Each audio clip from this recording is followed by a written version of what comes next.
toucheront pas loin de l'Éternel. Amen, amen, amen. Mais pourquoi toi tu veux toucher loin de l'Éternel? Pourquoi tu veux le froisser? Le psaume 105, le verset 15 dit: ne touchez pas à mes soins et ne faites pas du mal à mes prophètes. Qui es-tu pour juger le serviteur de Dieu? Aujourd'hui, dans nos églises, les gens ne sont pas bénis parce qu'ils sont devenus des experts en criticologie. On critique le pasteur à tous les niveaux. Oh, comment aujourd'hui il est arrivé en retard et pourtant on est à trop loué. Oh, pourquoi sa prédication met long? Oh, pourquoi il m'a regardé comme ça? Oh, pourquoi je l'ai trouvé placé au bord de la route là? Il attendait qui? Oh, pourquoi je l'ai trouvé là? Il causait avec quelqu'un, je n'ai même pas bien vu le visage de la fille là. Qu'est-ce qu'il y a? Tu es le commandant de bord du pasteur ou c'est toi son général de camp? Alléluia. Faisons attention. L'homme de Dieu reste l'homme de Dieu. Amen. Écoutez bien. Moïse a son frère Aaron et sa soeur Marie. Moïse va donc aller, il va voir une jeune fille éthiopienne qui était très belle, très sexy avec les DVD et les VCD. DVD, dos et ventre d'or. VCD, ventre et corps d'or. Alors Moïse fut frappé par la beauté de la piste. Il commence à rire avec elle en anglais. Pendant qu'il riait en anglais, il semblerait que le latin arrive. Au moment où le latin arrive, Aaron constate que Moïse est en train de faire quelque chose, pourtant c'est l'homme de Dieu. Il va appeler Marie. Ils vont se cacher quelque part, ils vont commencer à murmurer. Comment un saint comme ça, un homme de Dieu comme ça, un grand comme ça, un Moïse comme ça, peut faire les choses comme ça. Ils ont commencé à murmurer. Alléluia. Moïse n'était même pas au courant, mais Dieu était au courant. C'est là que Christ l'Éternel. Il a frappé les deux de la lèvre. Amen. Je vous en prie. Il y a un truc que j'ai remarqué que le diable est en train d'utiliser pour bloquer l'église de réveil. Il utilise trop l'histoire de critique et de sabotage. Il passe trop par ça. Et il bloque beaucoup de personnes. S'ils ne sont pas vigilants, vous allez vous rendre compte que cette dernière temps-ci, c'est ce qui est plus pratiqué dans nos églises que la parole de Dieu que nous lisons. Critiquer, juger, saboter, critiquer, juger, saboter, condamner. Amen. Amen. Quand la porte est là comme ça, tout le monde est content dès qu'il va tourner le dos. Oh! C'est un grimbaman, non? Comment le gars la prêche comme ça là? Non, ça parle à moi, je n'ai pas encore. J'ai gêné comme j'ai prié, je ne suis pas allé. Non, ce n'est plus simple. Alléluia. Bien-aimé dans le Seigneur. Si l'église, certains églises comprennent ces choses, que c'est le piège que l'ennemi utilise aujourd'hui. Que si on peut arriver au niveau que tu écoutes, même tu fuis même d'écouter ce qui ne te concerne pas. Amen. Amen. Amen. Oh, donne-moi un bon amen. Maintenant, je suis un apôtre, je suis en train de mettre le fondement. J'ai fini comme un prophète. Maintenant, nous sommes dans l'apostolat. Nous devons donc comprendre que ce sont des choses qu'on doit éviter. L'ennemi cherchera à nous amener dans ces choses, mais nous devons être résistants. On doit être vigilants et fuir ces choses. Amen. Amen. Ne viens pas à l'église. Il y a des personnes quand elles arrivent à l'église. Voilà, je suis donné la parabole d'un monsieur qui avait donné des 1000 à ses serviteurs, c'est ça non? Avant d'aller en mission. Il a donné 10 à un 5, il a donné 3 et il a donné 2 à l'autre. Amen.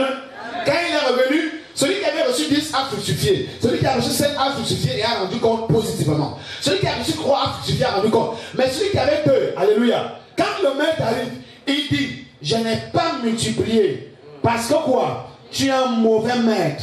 Tu récoltes là où tu n'as pas sémé. Tu es méchant. Amen. Il y a ce genre de chrétiens à l'église. Alléluia. Au lieu de multiplier sa foi et de multiplier le caractère positif à l'église, dès qu'il voit une soeur, ça c'est un mauvais pasteur. Ah, c'est un méchant. Il a tout pour lui seul. Il ne veut rien pour les autres. Ça, ce n'est pas bien. Amen. Quand le tel pasteur prêche, il va seulement imposer les mains chez tel. Il aime seulement prier pour la sœur telle. Qu'est-ce qu'il y a même entre les deux? J'ai dit, hein, elle met seulement 3 heures au bureau avec le pasteur. J'ai dit, hein, qu'est-ce qu'il y a même? Il faut qu'on fuit. Vous fouillez quoi? Qu'est-ce que vous fouillez? Amen. Amen. Arrêtons de fouiller sur la vie des hommes de Dieu. Vous comprenez? Viens à l'église, tu écoutes la parole, tu fais ce que la parole te demande. Ne fouille pas, n'entre pas dans ce genre de trucs-là. N'entre pas dans les associations des moqueurs, des critiques. Vous comprenez? Si tu consacres à l'église, qui aime celle qui veut toujours, dès qu'elle vient vers toi, c'est seulement pour saboter les autres. Dis à la salle à partir de ce soir, après le culte, salut, moi on se sépare. La séparation vient de Dieu, mais la division vient du diable. Amen. Vous comprenez? Donc à l'église, tu peux te séparer de ce genre de personnes. Vous êtes dans la même église, quand le culte est fini, on se salue, ça va ma soeur, ça va bien, mais on ne parle plus ensemble parce que tu veux me polluer la vie. Ça, c'est le recrutement. Ça, c'est la vérité. Voilà. Il y avait un autre passage dans la Bible. Vous voyez un jeune homme appelé Samuel qui commence puissamment son ministère. Il a trop de révélations. Mais cependant, il a sur sa tête un père spirituel appelé Élie le sacrificateur, qui avait perdu sa vue. C'est là une image qu'en fait, il n'avait plus la vision de Dieu. Amen. Mais Samuel l'a considéré comme un père. La Bible dit que Samuel était endormi et l'Éternel l'appela sous la voix de Élie. Vous comprenez? C'est une révélation. Amen. Même quand Élie avait des problèmes avec Dieu, Dieu lui-même respectait Élie, son serviteur. Amen. C'est pourquoi quand il appelle Samuel, il utilise une voix familière à celle d'Élie. Amen. Amen. Et la Bible dit que Samuel s'est levé pour la première fois pour aller dire à Élie. Et il dit, c'est toi qui m'as appelé. Et il dit, non, je ne t'ai pas appelé. Le gars est parti dormir. Il l'a fait quand même peut-être 3 fois. La 4e fois qu'il est reparti, Élie dit à ce garçon, lorsque cette fois va encore t'appeler, dit, Éternel, parle-moi. Le Père a toujours les secrets. Même quand il a vieilli dans le ministère, il a toujours l'expérience. Une expérience qui peut t'élever. Des secrets qui peuvent t'élever. Que quelqu'un me donne un bon amen et il sera élevé après ce message. Ne fais pas que quand les portes s'ouvrent, tu commences à voir ton pasteur comme le torchon. Parce que quand tu prêches, les gens tombent. Parce que tu parles en langue, les gens disent amen très fort. Parce que tu relâches l'onction et dis hey! Le pasteur m'a touché. Toi, je dis que non, je n'ai plus de pain, moi je suis pasteur. C'est le danger de nos églises. Quand quelqu'un n'est pas encore pasteur, il est humble. Quand quelqu'un n'est pas encore élevé, il est humble. Mais dès qu'il reçoit 3 millions, 4 millions, 5 millions, sa démarche change. Sa façon de répondre change. Il n'est plus ponctuel à l'église. Il arrive en retard. L'église, c'est comment? Oh, vous voyez que, est-ce que je suis esclave de l'église? J'ai tellement travaillé, hein? Il ne faut pas me déranger, j'ai trop d'occupation. Et moi j'avais mon programme, Dieu m'a dit hein, de prendre 40 jours de jeûne, c'est pour ça que je n'étais pas là. Attendez, quand Dieu t'a dit de prendre 40 jours de jeûne, donc Dieu même ignore que tu es dans une église. Pourquoi il n'a pas dit au pasteur que voilà, ton fils là, que je sais que je vais utiliser là, je veux qu'il fasse 40 jours de jeûne. Quand le président veut parler au ministre, est-ce qu'il passe par le sous-préfet? Donc évitons d'entrer dans ce genre de désordre. Et parfois, c'est l'ennemi qui nous parle, on pense que c'est Dieu. Pour nous amener à la chute. Amen. Soyez vigilants, frères. Je sais que vous avez beaucoup reçu. Et le Seigneur m'a dit qu'ils ont tellement reçu, mais il faut la sagesse. Amen. Et nous parlons de la sagesse. Il ne faut pas qu'après cela, quand tu vas voir les grands fruits, amen, tu perds encore tes fruits parce que tu n'as pas été sage. Sois sage. Et pose les pas de la sagesse. J'avais enseigné qu'il n'est pas interdit que quelqu'un qui est dans une église, mais une façon de quitter une église. Ne quitte jamais dans une église en laissant les problèmes pour aller saboter l'église, les pasteurs partout. Si tu veux quitter l'église, on ne t'interdit pas, mais viens voir le pasteur. Dis au pasteur que papa, je vais partir ailleurs. Il te bénit, dis papa, je veux ta bénédiction. Il te bénit, oh my God.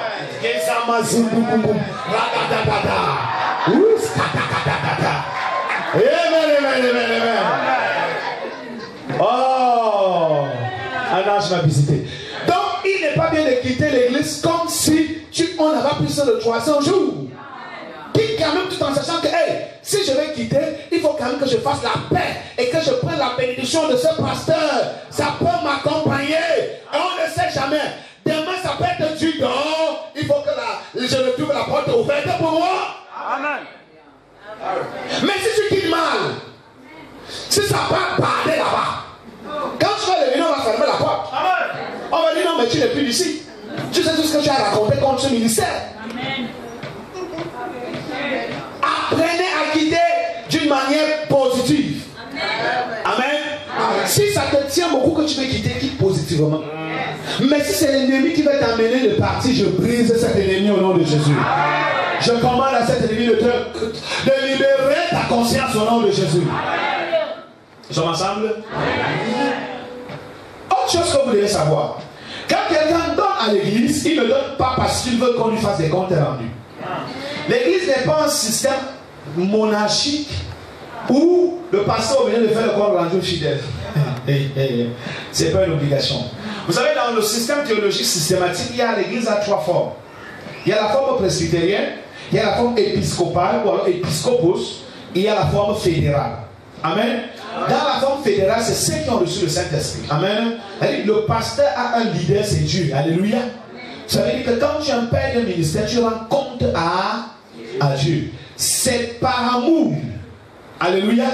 Ou alors par amour, alors par ceinture de collaboration, que quand le pasteur constate que vous êtes vraiment attaché à lui, qui fait un état de caisse avec vous. Alors aujourd'hui, quand les gens donnent et ils ne prospèrent pas, ils disent que je donne ma dîme. Mais depuis que je donne ma dîme à ce pasteur, les affaires ne marchent pas. Vous savez, parce que beaucoup de personnes ne donnent pas à Dieu. Amen. Ils donnent à un homme. Amen. Tu ne peux pas donner à Dieu. Tu ne changes pas. Ta vie ne change pas. Amen. Mais beaucoup de personnes viennent pour donner à l'homme. Et c'est pourquoi quand on donne à l'homme, on veut savoir ce qu'il a fait avec. Amen. Quand j'ai donné 1 million, est-ce qu'il a ajouté les chaises? On dit, on regarde, on part au magasin, qu'est-ce qu'ils ont ajouté même ici? On fait le contrôle. Tu es devenu le contrôleur d'État? Dieu t'a nommé contrôleur? Amen. Amen. Quand tu donnes à Dieu, ne considère jamais que tu as donné à un homme. Un jour, je prie pour une dame. Ses 50 millions étaient bloqués. Elle a eu son argent, elle n'est pas venue payer la ligne. Mais avant qu'on ne prie, elle m'avait dit que papa, si ça marche, oh my God, je vais donner ma dîme et je vais ajouter la chose de grâce. J'ai béni, frère, j'ai gêné, j'ai proclamé, j'ai fait toutes les prières que tu peux imaginer. Quand le mot est tombé, elle a disparu. Aïe, aïe, aïe, aïe, aïe. Mais comme Dieu est Dieu, aïe, aïe, aïe, tout ce qu'elle a essayé de faire avec ça est retombé. Quand elle rentre me voir, elle me dit, papa, je te demande sincèrement pardon parce que j'ai été ingrat. Je dis, arrête ta conjugaison. Amen. Et tu sais pourquoi c'est tombé? Parce que, il y a des chrétiens qui sont jaloux de voir le pasteur prospérer. Quand elle pense qu'elle va enlever 5 millions, amen, pour donner au pasteur, elle imagine que hey, le pasteur peut quitter la location avec mon argent. Le pasteur peut acheter une voiture avec mon argent. Hey, le pasteur peut faire voyager ses enfants avec mon argent. Elle ne donne pas. Donc beaucoup ne donnent pas à l'église à cause de ça. Que si je donne, il va évoluer. Amen. Pourquoi? Parce qu'on pense qu'on donne à un homme. Apprenons à donner à Dieu. Et quand tu donnes, tu oublies. C'est ce que la Bible dit, quand la main droite fait, la main gauche ne doit pas savoir. Elle dit que tu dois oublier. Amen. Tu sais que j'ai donné à Dieu. Seigneur, je t'ai donné. Je ne regarde pas le vent. Je sais que c'est à Dieu que j'ai donné. Quand la Bible lit dans le livre de Malachie, apporter dans la maison de l'Éternel, est-ce qu'on a dit qu'apporter dans la maison du pasteur? Non. Donc Dieu se représente sur le pasteur. Donc quand tu donnes au pasteur, tu donnes à Dieu. Donc vois que toi tu es en train de donner à Dieu. Et tu sais que quand Dieu mange ton offrande, il vomit la gloire. Oh, tu n'as pas compris, tu ne le dis pas. Il y a des gens, Dieu n'a jamais vomi la gloire sur eux. Parce qu'ils n'ont jamais donné à Dieu. Mais quand Dieu mange, c'est comme les vitamines ou bien je ne sais pas, ça part fumier dans son ventre. Il commence à vomir. Ah, reçoit 90 millions. Ah, ça ne fait que le faire vomir. Ah, le plan là t'épouse, c'est on te donne. Donc il a vomi en fonction de la capacité de ce que tu as donné qu'il mange. Je dis encore. Ça c'est la vérité. Bien-aimés dans le Seigneur, je vous en prie, Une église qui veut prospérer doit éviter de tomber dans ce genre de piège. Amen. Un enfant de Dieu qui veut que ses portes produisent doit éviter de s'opposer à son pasteur, son père spirituel. Amen. Il y a des pasteurs qui ont des pères. Amen. Tous les pasteurs sont censés avoir un père. Donc si tu n'es pas soumis à ton père, toi-même aussi tu n'auras pas des gens qui seront soumis à toi. Amen. Vous comprenez bien? Amen. Mais si tu as des gens qui sont, si tu es soumis à quelqu'un, il y aura des gens qui seront soumis à toi. Parce que l'enfant que tu encadres, quand tu encadres l'enfant chez toi, il va évoluer selon ton comportement. Vous comprenez? S'il voit que son père, ou alors son père, oui, il vient seulement à la maison à 3 heures, il va grandir comme ça, et lui aussi va faire ça à sa femme. Amen. Donc soyons des modèles pour les gens que nous voulons encadrer. Amen. On doit être un modèle. Amen. Amen. Que Dieu vous bénisse. Amen. Que Dieu vous bénisse. Donc ne n'oublie pas. Si tu as des interrogations avec le pasteur, ton père, c'est mieux d'aller vers lui. Tu le parles face à face. Au lieu d'aller de derrière. Va-tu dire que papa, j'ai un souci, je ne comprends pas un phénomène, j'ai besoin d'un conseil par rapport à cela. Je ressens ici, il y a quelque chose qui s'est passé qui m'a un peu frustré. J'aimerais savoir pourquoi. Vous vous accordez là à deux. Amen. Ça reste entre vous deux. Alléluia. Si tu trouves que le pasteur a bu la bière, il est laissé coucher sur ce qu'il a vomi au canapé, ça ne sert à rien de sortir et de dire que ouais, je vous assure que j'ai vu le pasteur dans une position terrible. Quand il vient nous prêcher là, c'est l'alcool qui vient là. Amen. Et à l'église, j'ai encore remarqué qu'il y a un autre problème. C'est qu'on est devenus des experts à nos jours pour juger les autres. Et on accuse toujours le pasteur et le pasteur. Ouais, pourquoi le pasteur est une fille comme ça, elle vient à l'église sexy, elle s'assoit devant une église. Ça, ce sont les Jézabel. Pourquoi toi tu appelles la vie de Tuyi Jézabel? Ça veut dire que toi-même soit Jézabo, soit Jézabel. Écoutez-moi bien, l'église n'est pas seulement pour les saints ou bien pour les dieux. Même les petits maléfiques viendront à l'église pour se repentir. Je veux dire, il n'est pas seulement venu pour les justes, mais aussi pour les pécheurs. Et la sanctification que vous voulez imposer aux gens là, brutalement dans le plan physique, est une sanctification et pleine d'hypocrisie. Amen. Vous comprenez? Comment tu veux forcer la vie de venir, elle est déjà bien habillée. Si tu la forces, elle va venir étant bien habillée, mais le cœur n'est pas à côté de Dieu. Mais nous voulons que le cœur soit à côté de Dieu. Et pour que le cœur soit à côté de Dieu, sois patient, enseigne seulement et le Saint-Esprit fera le reste. Amen. 1 Thessaloniciens chapitre 5, le verset 23 dit que le Dieu de paix sanctifie esprit, âme et corps. On n'a pas dit sanctifie corps, âme, esprit. Pourquoi nous voulons que les gens soient d'abord sanctifiés dans le corps et pourtant l'esprit est encore soumis? Laissons d'abord la parole de Dieu sanctifier l'esprit. Et comment que l'esprit est sanctifié? Au fur et à mesure, elle vient. Même si elle a des tatouages, même si elle a des grosses boucles, même si elle a des boucles aux narines, les boucles à la gorge, ne fais pas de ça un problème.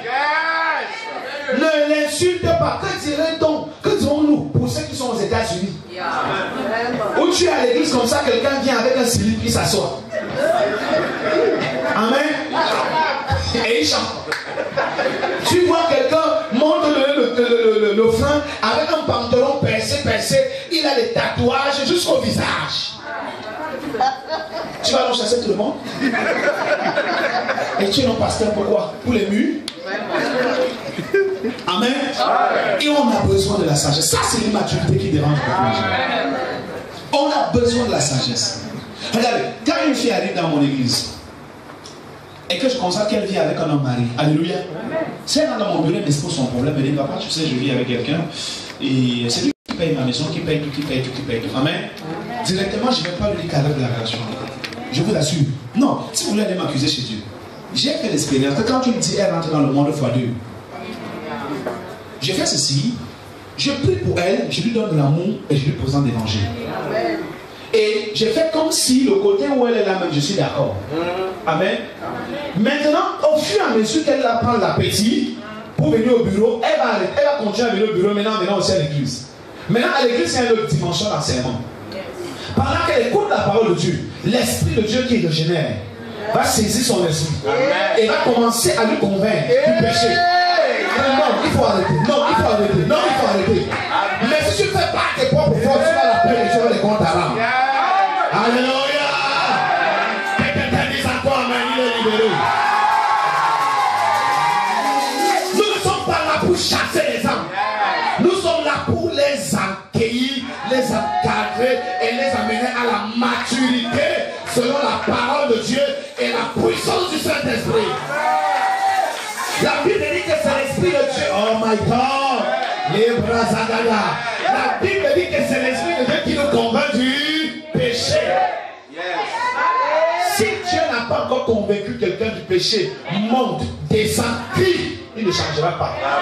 La transformation d'un homme ne dépend pas d'un homme, mais dépend de Dieu. Je vous parle comme ça, je suis un apôtre. Je sais que ce que je dis, même dans mon église, c'est ce que j'enseigne. Amen. Donc quand je passe quelque part avant de finir un programme, il faut donner ces secrets-ci. Pour qu'on ne tombe plus sur les pièges du diable. Amen. Donc à l'église, s'il y a des gens qui viennent, tout le monde n'est pas né le même jour. Et tout le monde ne comprend pas les choses de la même manière. Il y a des gens à l'école qui comprennent vite et d'autres qui comprennent lentement. Donc, si toi tu as bien compris, ne te moque pas de ceux qui comprennent doucement. Chacun a son tour chez le coiffeur. La Bible dit que ceux qui sont forts doivent aider ceux qui sont faibles. Paul dit quand il allait chez les Grecs, il faisait comme les Grecs afin de mieux les gagner. Quand il allait chez les Romains, il devenait aussi comme des Romains. Ça veut dire que si les Romains boivent 3 bières, ils boivent 4 bières. Et pendant qu'ils boivent, le gars les prêche. Il les prêche. Il les prêche. Et les gars s'attachent. Alléluia. Amen, amen, amen. Pour gagner quelqu'un, il faut chercher à devenir son ami. Mais si tu le présentes que tu es son ennemi en le critiquant à tous les niveaux, tu ne vas jamais le gagner. Parce qu'il va te fuir, il va te voir comme une panthère. Il faut tisser l'amitié. Oh, tu pars chez elle, si c'est qu'elle fait l'histoire de courir, tu t'assois là. Tu vois comment elle fait ses courir, elle joue. Après tu dis que c'est comment dans ma cour, tu peux m'accompagner, non? Pendant que vous partez là, tu prends le prospectus de l'évangélisation, tu le mets dans le sac. Petit à petit. Tu l'invites chez toi, tu ne peux pas manger, tu le sers. Tu mets une chaîne chrétienne où on prêche la parole de Dieu. Amen. Petit à petit. Tu lui montres, achetez les vidéos des pasteurs ici à l'église. Quand les pasteurs prêchent, vraiment vous avez la caméraman, reproduisez des CD. Beaucoup de vies sont transformées par les vidéos. Les vidéos voyagent. Vous comprenez? Pasteur, vraiment, il faut faire ça. Vous avez tout le matériel ici. Après chaque bon culte, vous, 2 jours après, vous pressez les vidéos, vous les posez, les gens achètent. Amen. Parce que quand quelqu'un met ça chez lui, ça peut sauver ses voisins. Amen. Ça peut sauver ses cousins. Qui est là en visite là? Amen. La vidéo voyage. Une vidéo peut quitter. Si quelqu'un prend celle-là, met ça chez lui, son ami prend, il envoie aux États-Unis, ça sauve beaucoup de personnes. Et le ministère est béni. Et il grandit. Amen. On dit, mais ça c'est quel pasteur? On dit, non, c'est un pasteur de l'église au Gabon là-bas. Il s'appelle comment? Non, il faut que je le rencontre. Et le lien est ici.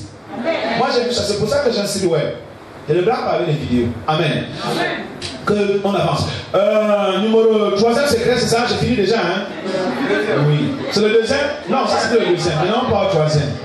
Le 3e secret, l'humilité précède la gloire. Qu'est-ce que l'humilité? C'est un caractère de simplicité et de rabaissement, amen, envers les autres. Alléluia.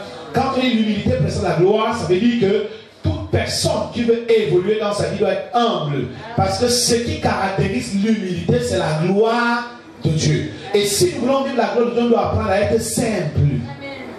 Simple. Et il y a une simplicité même dans le langage. Si tu es chef d'un groupe, amen, chef de la chorale, chef du protocole, chef de la sécurité, chef du groupe des anciens, arrête de parler aux gens comme tu parlais au torchon. Il faut savoir exercer la diplomatie et le management dans les structures. Vous comprenez? C'est pas parce que tu as la tête que tu deviens tyran et dictateur. On ne dirige pas les gens sur la base de la dictature. L'homme est comme un animal. Si tu vas aller très fort, il devient plus fort. Amen. Pour redresser une femme, il faut parler avec brutalité. Parce que quand la femme se fait, tous les secrets sont en haut. Donc il faut aller avec sagesse. Quand tu as acheté les bons petits cadeaux, tu les mets dans la chambre. Tu l'envoies chez Abraham. Quand maintenant elle descend chez Jacob, tu dis chérie, tu sais, il y a des choses que je n'aime pas que tu me fais là. S'il te plaît, arrête de me faire comme ça. Elle va comprendre la leçon et ça va passer. Dans la paix et dans l'humilité. C'est réciproque aussi avec l'homme. Si tu veux regresser l'homme en public, il va te montrer qu'il est l'homme et il va te gommer le visage. Amen. Si tu veux regresser ton mari, non, ne le fais pas en public, ne le fais pas en grondant. Une parole douce après quoi? La colère. Mais tu prends ton mari, tu l'amènes en ville, tu l'achètes un bon poisson. Pendant qu'il mange, il apprécie le poisson. Tu le touches au niveau de la nuque, tu caresses sa chevelure. Tu dis, mais tu es beau. Je vois que tu es encore plus beau. Oh my God. On dirait que l'onction t'a rajeuni. Oh, écoute-moi bien, s'il te plaît, ne me fais comme ça. Tu sais, quand tu prends le salaire, tu ne me dis pas la vérité, que c'est d'autres personnes qui me disent que tu as eu ton salaire, ça me fait mal. S'il te plaît, s'il te plaît. Nous sommes deux. Oh, le message est entré. Aïe, aïe, aïe, aïe, aïe, aïe. Dis, allez, on va parler tout. C'est ça l'humilité. C'est ça, bien-aimé dans le Seigneur. Beaucoup de personnes n'ont pas évolué. Pourquoi? Ils ont eu des opportunités, mais parce que c'était orgueilleux. Comment tu es en route, tu es en train de marcher, un monsieur vient et te pose une question, quel est le nom du quartier? Je ne sais pas, je veux connaître le quartier. Tu le réponds bizarrement. Est-ce que tu sais qui est cette personne? Il y a des gens qui sont orgueilleux partout. À l'école, orgueilleux. Devant son patron, orgueilleux. Devant son pasteur, orgueilleux. Dans sa famille, orgueilleux. Devant ses grands frères, orgueilleux. Devant les voisins, orgueilleux. Dieu ne passe que par un homme pour bénir un homme. Donc si tu es orgueilleux partout, les portes vont se fermer. Apprends à être humble. Réponds les gens avec humilité. Vous voyez comment les hôtesses passent par l'avion? Quand une femme voit son mari monter dans l'avion, si elle est à monter, elle connaît qu'il y a les hôtesses là-bas. Aïe, elle craint. Parce que, oh oui, monsieur, vous dites, vous voulez quoi? Oh, vous savez quoi, gentil monsieur? Merci. Ah! Si ton mari n'a jamais écouté ce genre de romantisme, mais il va tomber en syncope. Amen. Et c'est ça, quand on arrive dans un supermarché et que les hôtesses sont accueillants, my God, on s'attache à ce marché-là. Parce que la façon qu'elle nous prend la tête nous amène à faire des achats au-delà de ce qu'on a programmé. Donc, ton comportement va gagner plusieurs personnes. Si c'est un comportement plein d'humilité et de simplicité, tu vas gagner beaucoup de personnes. Soyons donc un. Apprenez à répondre aux gens avec humilité. Aujourd'hui, la jeunesse a perdu ce qu'on appelle les règles de l'honneur. La loi de l'honneur. Quand nous on savait à l'époque, quand tu vois déjà un homme âgé entrer dans une pièce et que toi tu es assis, tu te lèves et tu lui donnes la place. Aujourd'hui, les gens font encore ça? Non. Quand tu vois une maman porter un sac qui pèse, tu pars, tu dis maman, aide, laisse, je vais porter. Est-ce que les gens font encore ça? Non. C'est très dangereux. Mais revenons à cette vision, elle est importante. Il y a des bénédictions qui sont rattachées à cette humilité-là. Jésus a été humble et il a montré l'exemple en lavant les pieds de ses disciples. Soyons humbles les uns les autres. Que celui qui dirige avec humilité. Un jour, j'avais dit à la présidente de la chorale et avec son équipe, comme ils aiment entendre qu'ils savent chanter, les stars dans la chorale, quand les jeunes la chantent, amen, quand c'est les jeunes qui chantent, on les critique en public, on fait comme ça, on fait comme ça, on fait comme ça. Les petites filles sont brisées, bouleversées, choquées. Elles finissent le culte en pleurs parce qu'on les humilie en public. Non, mais quand tu es dirigeant et que tu as des gens qui sont en train de faire un genre, mais reste cool, couvre l'erreur. Amen. Tu peux venir en seconde voie pour habiller ces erreurs. Maintenant, quand le programme est fini, tu l'appelles à côté. Tu ne critiques pas, mais tu fais des suggestions pratiques. Sans que là, tu devais faire comme ça, là, tu devais faire comme ça. Si tu fais comme ça, désormais, tu vas voir, ça va tomber. C'est comme ça qu'on étudie les gens. Tu ne peux pas faire que, quand tu es pasteur de l'église, maintenant une maman prend le micro pour coordonner les offrandes. Tu dois en public. Non, pourquoi tu as parlé comme ça? Non, on ne fait pas ça. Si elle a fait une bêtise, elle peut faire une bêtise. Toi, tu es mature, tu constates que c'est une bêtise. Tout le peuple ne constate pas que c'est une bêtise. C'est parce que tu vas crier que tu vas attirer l'attention de toute l'église. Et c'est là que ça devient un scandale. Soyons donc sages. Dans cette... Et qui est sage est humble. Et qui est humble vit la gloire. Peu importe le niveau que tu vas arriver, sois capable à servir les autres avec humilité. a servi comment? Si quelqu'un vient vers toi, même si c'est un petit garçon, un petit enfant, rends un service à cet enfant de telle façon qu'il va faire que le papa là, il a un comportement très différent. Et c'est ça qui ouvre les portes. Amen. Amen. Et amen. Soyons humbles et restons humbles, car l'humilité précède la gloire. Jésus a servi l'exemple en lavant les pieds de ses disciples. Donc nous-mêmes, peu importe le niveau qu'on est arrivé, soyons humbles. Les uns les autres. Et nous allons voir tous les choses avancer. Numéro 4, dernier secret, et je clôture. Apprêtez-moi l'unction parce qu'on va passer à l'imposition de le transfert d'onction. Amen. Maintenant, bien aimé dans le Seigneur, le numéro 4. Ne jamais blaguer avec la sémence du pasteur. Non, je t'appelle. Ne jamais blaguer avec la sémence du pasteur. Ça veut dire que la Bible dit que celui qui sert de l'autel doit vivre de l'autel. C'est-à-dire que quand tu es à l'église, n'attends pas qu'on fasse un appel de fonds pour soutenir les hommes de Dieu. Apprends et garde-les à cœur que c'est un moyen qui ouvre d'autres portes. La Bible dit que lorsque l'Esprit de Dieu, l'ange de Dieu, l'homme de Dieu a parlé à Gédéon, le problème de sa famille, Gédéon a dit à l'ange et à l'homme de Dieu, je ne te laisserai pas partir si tu n'as pas mangé mon offrande. C'est-à-dire qu'un homme de Dieu est arrivé, l'homme de Dieu est arrivé comme ça. Le pasteur vient comme ça, il prêche, il prêche, il prêche, il prêche, il bénit le peuple. Ne laisse pas que l'homme de Dieu rentre sans qu'il n'a mangé ton offrande. Parce que quand il mange ton offrande, tout ce qu'il a dit se réalise dans ta vie. Amen. C'est pour ça qu'on appelle l'offrande des prophètes.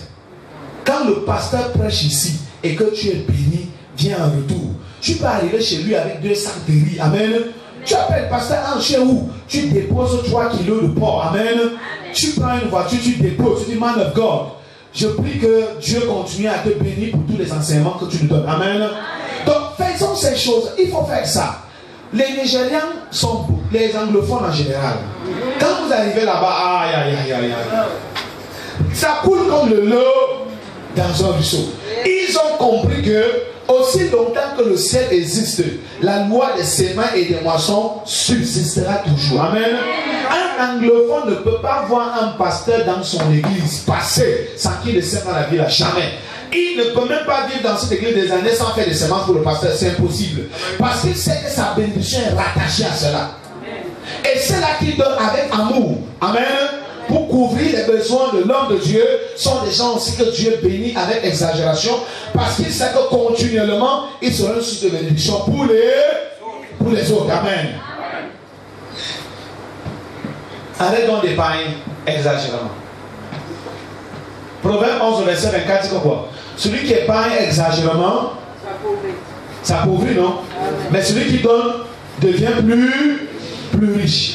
Et la Bible dit quoi dans Proverbe 18, le verset 16? Les dons d'un homme juste nous donnent accès auprès des grands.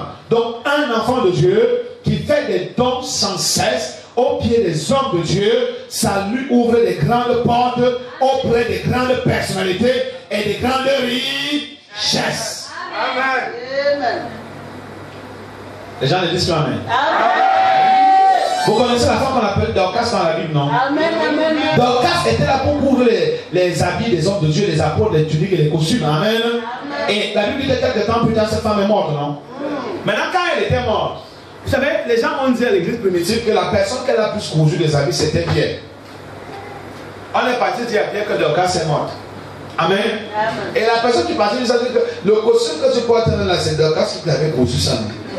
Amen.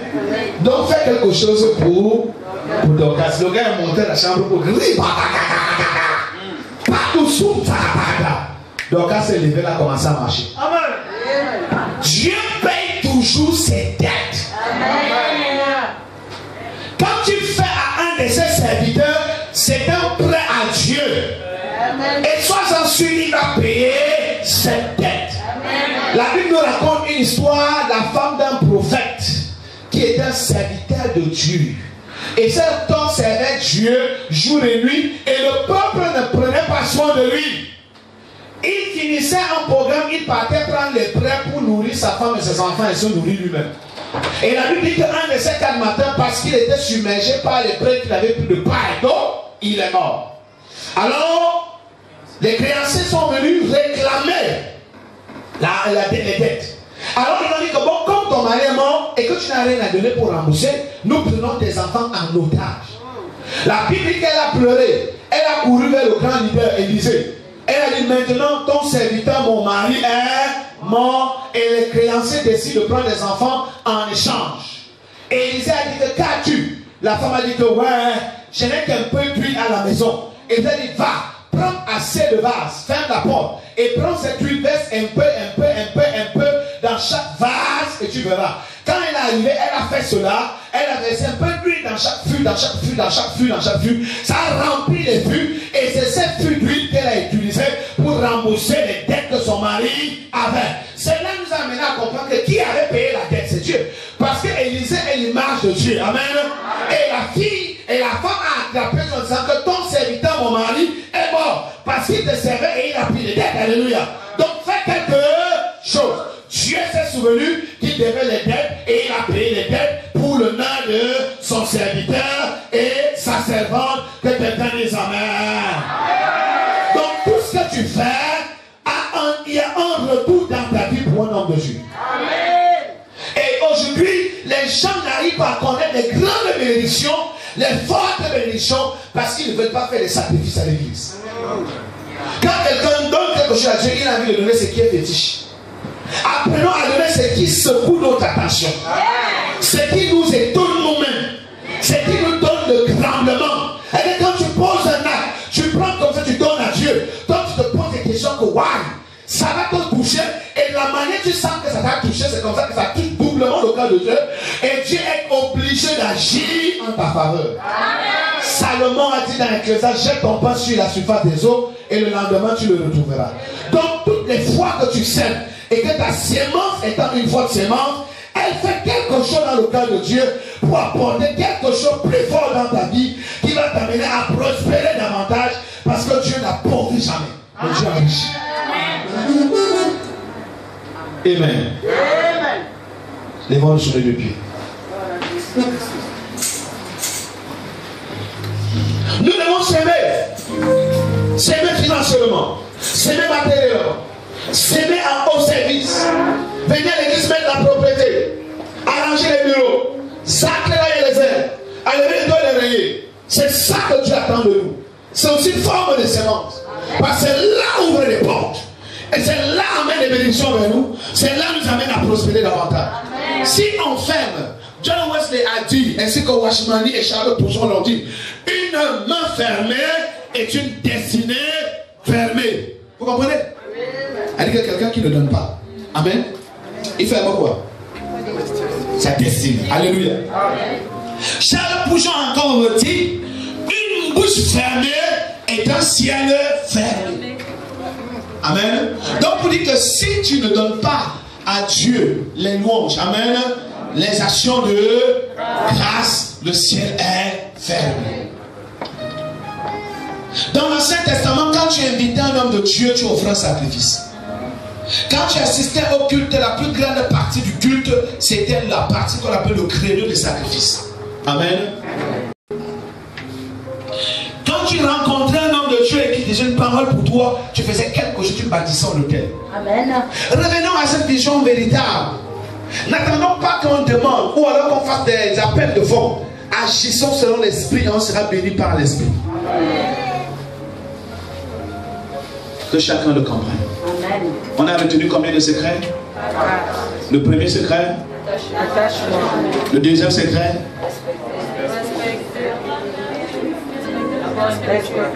Le père spirituel. Le troisième secret? L'humilité. Quatrième secret? Ne jamais respecter la méthode. Voilà, ça c'est bien. Vous êtes vraiment des génies. Amen. Chacun va lever ses deux mains vers les yeux. Je vais rapidement prier.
Anges ou pas, vient de la tribu de Judas.